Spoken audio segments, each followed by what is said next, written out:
Hey guys, it's Calvin, Jason, Cartoon Company in New Zealand. We're prepping this engine. Jason's changing injectors, as you can see there, and he's removing the cold start injector. So the fitting goes into the fuel rail here. This is an 8x1 thread. Goes through this. Oh, here it is. There's the banjo bolt. And so we're fitting a new one in there. So he's got a 8x1 bolt that he's cut down. That is going to become the blanker. We're doing this job on this particular engine because we're going to fit Gen 2 engine management to it. If I'm running a Gen 1 ECU, I always run the cold start injector, if that is what the ECU was designed to run.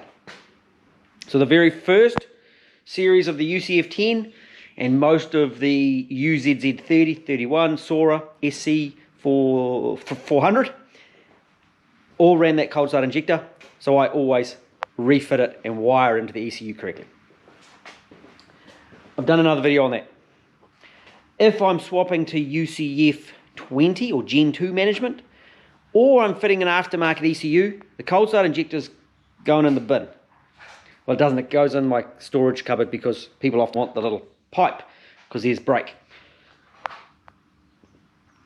So, blank up the fuel rail and then a 19mm frost plug into the intake manifold.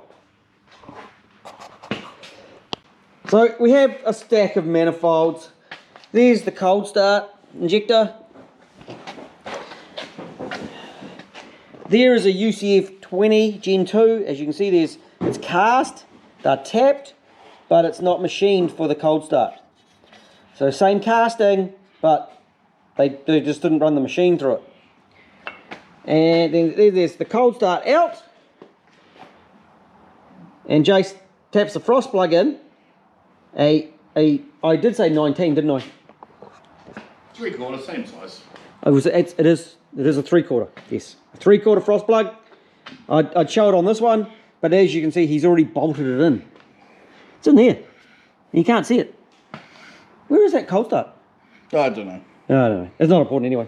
I think it's in here. I think it's in for fall fitting. I will save it later. I'll rescue it and put it into the container.